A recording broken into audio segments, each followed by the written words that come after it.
itu sudah pasti kami.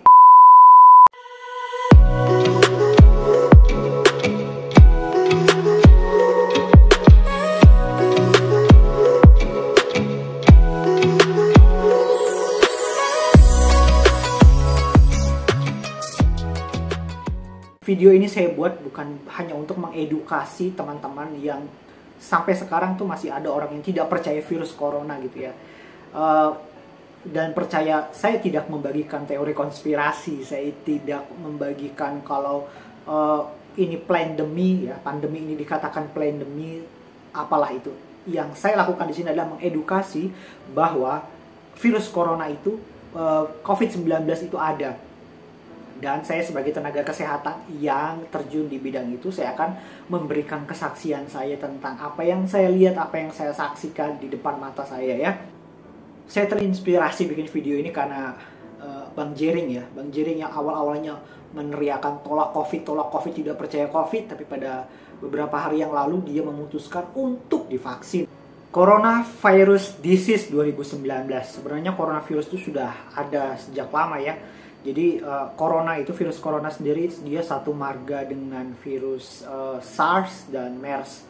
SARS itu kejadiannya ada di tahun 2002 di Tiongkok waktu itu. Kemudian MERS itu di Arab Saudi tahun 2012. Satu jenis, satu keturunan, satu keluarga lah ibaratnya ya. Makanya dinamakan Coronavirus Disease 2019 untuk membedakan dengan coronavirus yang sebelumnya. Jadi jangan heran, sebenarnya coronavirus ini sudah ada sejak lama ya. Awalnya itu terjadi di Wuhan, Cina, tahun 2019, bulan Desember gitu ya. Tiba-tiba ada orang sakit, sesak napas, demam, batuk, dan memiliki gejala pneumonia waktu itu di Wuhan. Nah, makanya waktu awal-awal muncul itu dinamakan pneumonia Wuhan gitu ya. Kemudian, sejak beriringnya penyakit ini, ternyata penyebarannya lebih luas. Awalnya 12 Januari 2020 itu WHO menamakan dengan 2019 nCoV. 2019 novel COVID. Novel itu baru, COVID baru gitu ya. Tapi sebulan kemudian resmi dinamakan oleh WHO yaitu COVID 2019 atau Coronavirus Disease 2019. Virus corona itu sudah ada sejak lama. Tidak hal yang baru, hanya saja ini adalah varian yang terbaru. Dipercaya ini berawal dari hewan ya, yang tersangkanya sih kelelawar. Jadi intinya virus itu menyebar melalui pernapasan ya, terutama droplet atau percikan air liur kita yang tidak terlihat, pernapasan, dan masuk ke saluran pernafasan. Nah ini yang fatalnya, dia masuk ke dalam saluran pernafasan. Yang diserang adalah paru-paru kita gitu ya, karena masuknya melalui pernafasan, saluran pernafasan kita, makanya virusnya itu akan masuk ke dalam paru-paru, menyebabkan peradangan. Kita bisa sehat seperti ini ya, bisa bernafas gitu ya, bisa beraktivitas dan lain sebagainya karena ada pertukaran oksigen dan karbon dioksida. Oksigen masuk, karbon dioksida keluar. Prosesnya itu terjadi di paru-paru ya, pertukarannya terjadi di paru-paru bagian alveoli namanya. Nah, ketika virus ini datang, dia meradang, menyebabkan ibaratnya itu banjir ya. Saya ibaratkan banjir di area paru-parunya situ gitu.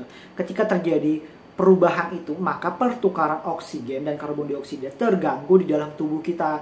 Makanya orang bisa sesak nafas, kemudian saturasi oksigennya turun, kadar oksigen dalam darah maksudnya itu turun. Karena itu yang terjadi. Kenapa? Terjadi banjir di dalam paru sehingga gangguan pertukaran karbon dioksida dan oksigen terganggu juga. Karena ini adalah virus baru, karena itu pengobatannya belum ada yang khusus, semuanya masih dalam proses pengembangan dan pengujian. Karena itu karantina, social distancing itu digalakkan, kita pakai masker, cuci tangan, jaga jarak, itu yang digalakkan oleh setiap pemerintah, setiap negara. Bahkan dikenal ada juga yang namanya lockdown. Di Indonesia dikenal PSBB kemarin, sekarang PPKM, nggak tahu sampai level berapa. Dan itu emang yang terjadi. Jadi saya pribadi secara medis, saya memang tidak pernah melihat langsung virus itu ya, karena virus itu namanya juga virus kecil, tidak akan bisa dilihat oleh mata telanjang kita. Kalau bisa dilihat mungkin kita tidak perlu PPKM, tinggal menghindari. Karena virus ini tidak terlihat dan harus bisa dilihat dengan mikroskop khusus. Jadi secara pribadi saya memang belum pernah lihat secara langsung ya, karena saya tidak bekerja di laboratorium, saya bekerjanya di IGD. Sekarang ada beberapa orang yang menganggap COVID-19 itu nggak ada, cuma buatan aja gitu ya. Andai kata COVID itu cuma terjadi di Wuhan saja, mungkin konspirasi dan teori-teori lainnya tidak akan berkembang. Konspirasi sampai sekarang ini ya, ada yang menganggap pandemi, ada yang menganggap konspirasi dibuat-buat, senjata ilmiah lah, dan lain sebagainya. Kalau ada orang yang tidak percaya dengan COVID, saya cuma mau menyampaikan kesaksian saya seperti ini. COVID itu nggak ada, jadi semua orang yang sakit itu ya kebetulan aja mereka sakit gitu ya. Bagaimana menjelaskan dalam waktu bersamaan orang hampir satu dunia ya, seluruh dunia itu bisa kena serangan sesak nafas.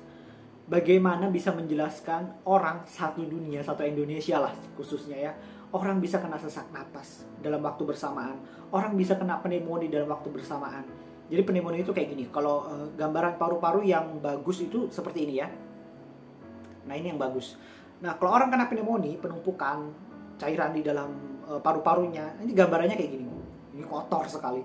Nah kalau kayak gini, itu berarti gangguan pertukaran oksigen dan karbon dioksidanya di dalam paru pasti terganggu, makanya orang sesak napas. Ini yang saya lihat dengan teman-teman saya yang lainnya yang bekerja menangani pasien-pasien COVID ini yang terjadi. Sekarang bagaimana menjelaskan kok bisa dalam waktu bersamaan semua kasus ini terjadi bersama-sama? Nggak mungkin yang namanya kebetulan.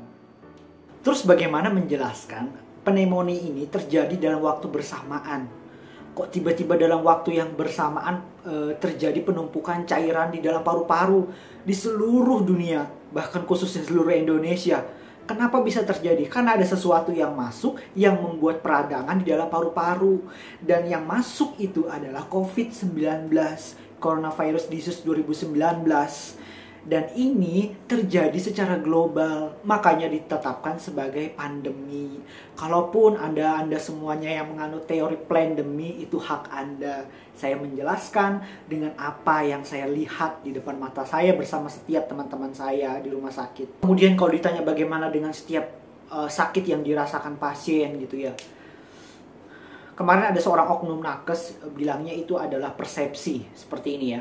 Oh teman saya sama. Nah, itu kan persepsinya. Kenapa? Gimana ya? Kalau itu persepsi, apa yang pasien rasakan itu persepsi, sesak yang dirasakan itu persepsi. Contohnya begini nih, ada orang datang ke IGD dengan keluhan sesak napas. Kami cek saturasinya misalnya 60-an. Terus kami bilang ke pasien dan keluarganya, Bapak Ibu tenang ya, ini Ibu sedang tidak sesak, ini cuma persepsi, ini cuma perasaan Bapak Ibu aja yang sesak. Ya otomatis keluarga dan pasiennya marah dan ngamuk kepada kami.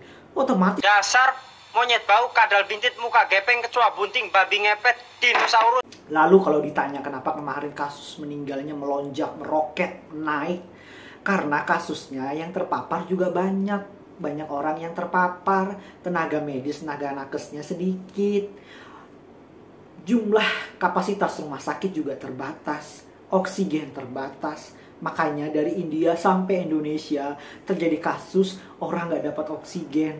Itu saya lihat sendiri di depan mata saya. Beberapa bulan yang lalu, 1 bulan yang lalu, beberapa minggu yang lalu, itu terjadi di rumah sakit tempat saya bekerja. Pasien datang terus, oksigen sisa 1. Ya terus mau kayak gimana? Ada yang menjelaskan bahwa kasus meninggal yang terjadi adalah karena kasus interaksi antar obat. Seperti yang dijelaskan seperti ini. Semua kematian di rumah sakit sejak zaman dahulu kala sampai sekarang COVID ini karena interaksi antar obat, bukan karena penyakitnya. Nah ini membuka kedok pengobatan berpuluh tahun.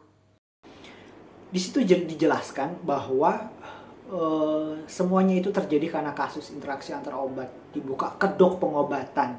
Jadi kalau saya dapat simpulkan di situ ya, kalau orang datang ke rumah sakit itu bisa bikin mati.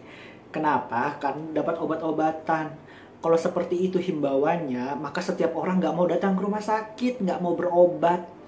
Kalau orang nggak mau berobat, angka kematian bisa tinggi, teman-teman semuanya. COVID-19 itu ada dan nyata. Sekalipun saya pribadi tidak pernah melihat langsung ya, karena saya tidak kerja di lab, tapi saya ngelihat efek yang ditimbulkan oleh coronavirus ini yang terjadi pada pasien-pasien, pada teman-teman saya yang terpapar. Ayolah Bapak Ibu, teman-teman semuanya, belajar untuk menguji segala sesuatu yang kita dapatkan. Apapun informasi yang kita dapatkan, uji dulu kebenarannya. Setelah kita uji kebenarannya, cari buktinya secara benar, barulah kita bisa menyampaikannya secara baik di publik ya. Nggak asal sebar-sebar gitu aja berita-berita hoax yang belum tentu terbukti kebenarannya. Karena itu untuk teman-teman semuanya, ayo saya himbau kita semua untuk tetap mematuhi protokol kesehatan ya, terutama cuci tangan, pakai masker, jaga jarak. Dan kalaupun Anda tidak percaya, ya saya tidak bisa memaksa Anda juga. Nggak bisa memaksa kamu harus percaya dan harus tidak. Ini itu pilihan Anda untuk percaya atau tidak.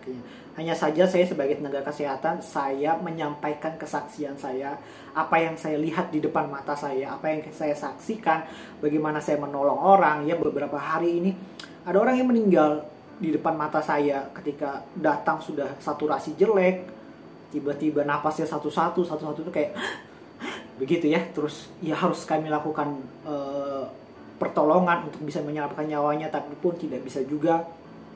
Banyak apa yang saya saksikan, orang di depan mata saya itu meninggal karena virus corona ini ya, karena sesak nafasnya, karena komorbid yang lain ya. Ini yang jeleknya adalah virus corona ini memperparah penyakit yang ada di dalam tubuh kita. Jadi kalau kita sudah punya penyakit bawaan yang menahun atau penyakit bawaan yang parah, itu akan juga memperparah keadaan kondisi hidup kita gitu ya. Sekali lagi, mari kita bijak dalam menyikapi segala sesuatu.